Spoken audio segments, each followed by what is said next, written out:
Bonjour à tous, bienvenue dans l'interview. Bonjour Christos Zoulkiridis. Bonjour. Secrétaire d'État, notamment au logement, mais aussi tête de liste écolo pour la campagne électorale aux élections régionales. Il y a un problème avec l'enseignement à Bruxelles ? Il y a un défi extrêmement important pour l'enseignement. On sait à Bruxelles que malheureusement, les familles sont très préoccupées par la qualité de l'enseignement que peuvent recevoir leurs enfants dans beaucoup de quartiers. Et donc, c'est un sujet qui, forcément, doit être dans les priorités politiques pour la prochaine législature. Et Écolo a voulu aussi s'en saisir, forcément, en venant peut-être avec une proposition qui clarifie un peu les choses. Finalement, on sait qu'on est dans une région bilingue. On sait que le bilinguisme est une exigence extrêmement importante. Et il n'y a pas d'écoles bilingues à Bruxelles. Donc l'appel que vous lancez aujourd'hui, c'est créons des écoles bilingues, un enseignement bilingue à Bruxelles, c'est ça ? C'est un appel et c'est aussi un engagement qui est pris par Écolo. Si on se retrouve dans une majorité à Bruxelles ou au fédéral, j'expliquerai pourquoi au fédéral, c'est important, Écolo prend l'engagement de faire avancer l'idée de création d'écoles bilingues un peu partout dans Bruxelles. Alors soit par la création de nouvelles écoles, et on sait qu'il y a un problème de place, et donc c'est très important de pouvoir créer de nouvelles écoles, mais des écoles de qualité, avec des projets, des écoles ambitieuses, en ce y compris dans les quartiers où on a justement des difficultés à trouver des places. Donc le nord de Bruxelles notamment. Comment est-ce que vous allez faire ? Parce qu'aujourd'hui, c'est chaque communauté, son réseau, son programme d'enseignement, ses écoles, ses élèves. Vous allez obliger la Fédération Wallonie-Bruxelles et la communauté flamande à coopérer ? La difficulté, c'est qu'aujourd'hui, la communauté française ou la Fédération Wallonie-Bruxelles, à elle toute seule, ne pourrait pas organiser d'enseignement bilingue. Et la communauté flamande non plus. Parce que si on veut un enseignement bilingue réel, il faut une coopération avec des enseignants et francophones et néerlandophones. Donc c'est la région bruxelloise qui doit le faire ? L'acteur institutionnel qui aujourd'hui a la compétence pour organiser ça, c'est le fédéral. Mais le fédéral n'en fait rien, on le sait très très bien. Donc, l'engagement qui est pris par Écolo, c'est de dire qu'aux prochaines élections, après les prochaines élections, au moment de la déclaration gouvernementale, il faut que soit le fédéral prenne l'engagement d'organiser cet enseignement bilingue pour Bruxelles, soit qu'il délègue ou qu'il cède cette compétence à la région bruxelloise pour qu'en collaboration avec les deux communautés, on puisse organiser un véritable enseignement de qualité, un véritable enseignement qui corresponde aussi aux besoins qui sont attendus par le marché de l'emploi, par notre société à Bruxelles et en Belgique. Non, mais c'est presque une nouvelle réforme de l'État. Comment est-ce que vous allez convaincre les partis néerlandophones, qui a priori ne sont pas demandeurs d'un enseignement bilingue, de rentrer dans ce scénario ? Je pense qu'on ne peut pas rester et ni du côté néerlandophone, ni du côté francophone, avec ce constat répété sans cesse que nos jeunes ne sont pas assez qualifiés, qu'ils sont mal formés, et qu'ils sont notamment mal formés dans le bilinguisme. Et en même temps, refuser de saisir finalement des projets qui sont totalement évidents. Vous ne pouvez pas être une région qui se dit bilingue sans avoir un enseignement qui est bilingue. C'est déjà absurde politiquement de devoir se présenter dans des listes qui sont monocommunautaires. On doit aujourd'hui prendre nos responsabilités, lancer aussi avec une vision le projet justement de pouvoir faire en sorte que nos jeunes qui sont une priorité. On doit investir auprès de notre jeunesse, puisse bénéficier d'un enseignement de qualité. La région va devenir ou deviendrait un pouvoir organisateur. Elle aurait des compétences en matière de programme et elle organiserait l'enseignement de quoi ? Du fondamental et du secondaire ? Sur la forme, peu importe que ce soit un pouvoir organisateur au niveau de la région ou une collaboration avec les communes. Ce qui est évident, c'est que les Bruxellois, politiquement, doivent pouvoir dire « nous souhaitons organiser un enseignement bilingue à Bruxelles. » Nous souhaitons que les familles... Non, c'est pas ça, parce que les communautés, effectivement, continueront à organiser leur enseignement.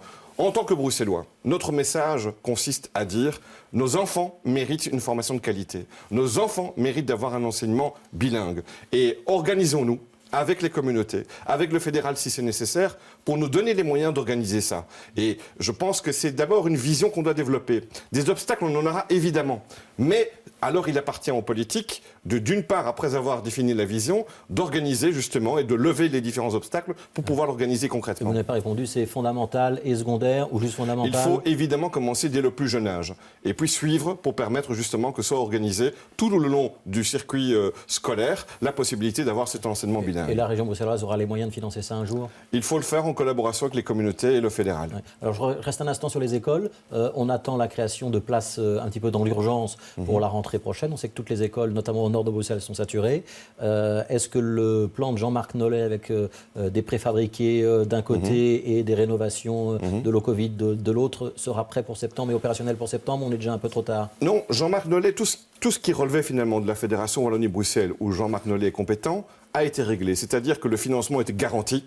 Il garantit même à 100% pour tout ce qui est modulaire, quel que soit le réseau. Et il appartient maintenant aux communes de pouvoir demander ce soutien auprès de la Fédération Wallonie-Bruxelles. La région, quant à elle, a pris aussi ses responsabilités, puisque nous venons de décider d'alléger les procédures urbanistiques pour justement permettre de ne pas perdre de temps dans les procédures et de faire en sorte que dans les écoles, on puisse y parvenir. Et donc en 6 mois, ce qui nous sépare de la fin août, on a le temps d'avoir un modulaire ou de rénover une classe et de repeindre les murs. En tout cas, les décisions ont été prises dans ce sens-là, mais c'est vrai que j'insiste que les communes se sentent maintenant responsabilisées à leur tour, en sachant que les autres niveaux de pouvoir l'ont fait, pour justement faire en sorte que cette rentrée se passe dans les meilleures conditions possibles. Un péage à 12 € aux portes de Bruxelles pour alléger la pression automobile, c'était une fausse bonne idée du bureau stratège? Je crois que c'est en tout cas une idée qui sort un peu de nulle part comme ça, ou en tout cas qui est présentée comme étant une solution, et qui, à mon avis, n'en est pas vraiment une. Ce qu'il faut en mobilité, c'est avoir une réflexion globale. On n'a jamais pensé à un péage et pas... Non, le gouvernement bruxellois est conscient des problèmes de mobilité qui existent à Bruxelles. Ces problèmes de mobilité, ils ont un coût économique pour ceux qui sont pris dans les embouteillages. Il y a un coût sur la pollution. Il y a un coût humain aussi, de perte de temps incroyable dans sa voiture. Et donc, par rapport à ça, on envisage plusieurs pistes. D'abord, on investit énormément dans les transports en commun. Deuxièmement, effectivement, il faut prendre des mesures pour soutenir les autres usages, ni les voitures, ni les transports en commun. Ceux qui sont à pied, ceux qui sont et qui doivent pouvoir circuler dans des trottoirs corrects, ceux qui sont à vélo et qui veulent utiliser ça comme mode de déplacement, ceux qui libèrent de la place pour les voitures. Alors, après, pour les automobiles, effectivement, il faut avoir une réflexion sans tabou. On a demandé à un bureau d'études d'étudier plusieurs scénarios. Alors, le scénario sur les 12 € ici, où on a parfois parlé plus. Cette fuite dans la presse. Mais ce qui est regrettable, en fait, c'est de présenter une seule proposition qui sort comme ça, qui est épinglée, comme si c'était la proposition du gouvernement. On ne travaille pas sur cette proposition en particulier. On travaille sur une réflexion plus globale, mais sur une réflexion globale qui vise notamment à faire en sorte que les gens qui payent une taxation aujourd'hui, juste pour posséder une voiture, eh bien, que ces taxations s'arrêtent et qu'on passe plutôt à une taxation qui est liée à la quantité de kilomètres qu'on peut faire, par exemple, ou au moment où on peut faire ce type de déplacement. Quand on l'a vu encore dans le journal, il y a une étude qui dit que 58% des Bruxellois considèrent que la voiture, c'est leur mode de déplacement principal et que c'est ça qui est nécessaire pour aller à un point à l'autre dans la ville. C'est quand même un échec. Non, ça veut dire qu'il y a aussi tout le reste qui considère que les autres modes de déplacement sont importants. Moi, je comprends que pour certaines professions, pour certaines activités, il soit nécessaire d'utiliser sa voiture. Mais en même temps, l'illusion que chacun pourrait mieux se déplacer s'il utilisait sa voiture est évidemment totalement illusoire. Donc il ne faut pas rester là-dedans. On doit donc accepter de pouvoir travailler sur des pistes alternatives, mais il faut prendre le temps de le faire parce que chaque fois qu'on change quelque chose là-dedans, il ne faut pas que ça rajoute du blocage, mais au contraire que ça apporte davantage de mobilité et de fluidité. 2600 dossiers de logements inoccupés traités par la fameuse cellule que vous avez lancée il y a un peu plus d'1 an. 250 qui ont été remis sur le marché, quelques amendes. C'est un bon bilan ou on peut encore mieux faire ? On va certainement mieux faire. Simplement, c'est une cellule qui a été mise en place il n'y a pas si longtemps, un peu plus d'1 an, et qui produit déjà des résultats. On a décidé donc de faire en sorte que, pour ne pas devoir construire aussi partout, alors qu'on sait qu'on doit absolument augmenter le nombre de logements disponibles à Bruxelles, il faut faire en sorte que les logements qui sont déjà construits, qui soient vides, eh bien, reviennent sur le marché du logement. 250 logements, c'est pas énorme à l'échelle de la région. 250 logements dans un travail aussi réduit, alors qu'on n'avait pas encore tous les moyens pour pouvoir réaliser correctement ce travail, c'est déjà pas mal. Ça veut dire que le système d'amende qu'on a mis contre les logements inoccupés commence à avoir une efficacité. 500 € par mètre de façade multiplié par le nombre d'étages. Et notre objectif, c'est pas d'avoir plus d'argent pour la région, c'est de remettre sur le marché des logements.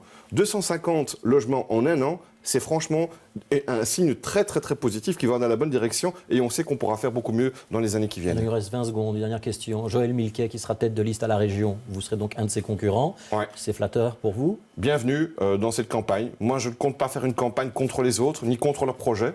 On fera une campagne sur nos propositions, sans coup tactique, sans coup politique. Il n'y aura pas de Dominique Armel ou de Pierre Compagnie à Écolo. On ne fera pas Écolo. de mercato au niveau politique. Ça doit être réservé au monde sportif.